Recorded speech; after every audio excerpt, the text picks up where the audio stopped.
Good job. Good girl. Dogs are considered man's best friend. But with the Border Patrol Search, Trauma, and Rescue Unit, dogs are also well-respected colleagues. And these canines can mean the difference between life or death for a lost person. Borstar gave News 11 exclusive access to a simulation of a real-life scenario.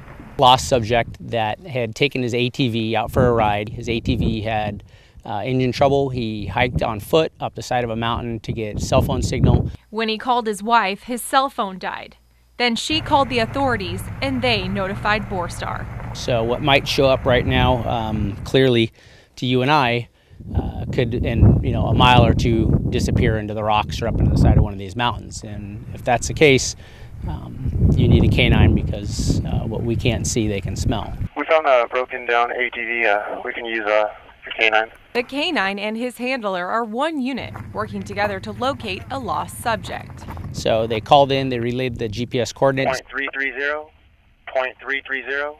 by 114.21.489. The canine handler showed up with his dog and deployed his dog on the scent that was left by the missing subject. Borstar uses many elements when conducting a search, but watching the dog's body language gives them telltale signs. So I have to trust the dog's capabilities to follow that sign. I mean, there's really not a lot that I can do in this type of terrain.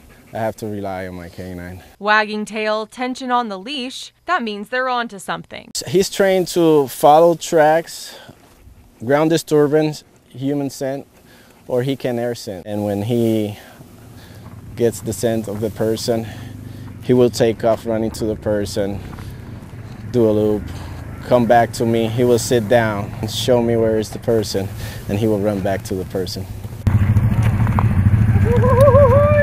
Canines are trained to find people, and sometimes that means human remains. We'll initially imprint the canine on 4 different odors: blood, bone, tissue, and decomposition fluids. Whether the canine is locating a person dead or alive, the alerts are the same. A change of body posture, a change of respiration when the dog comes into those odors. So the alert itself is the same. When a person needs locating, canines sniff it out. Good job. Good girl. Reporting in Yuma, Molly Lange, News 11.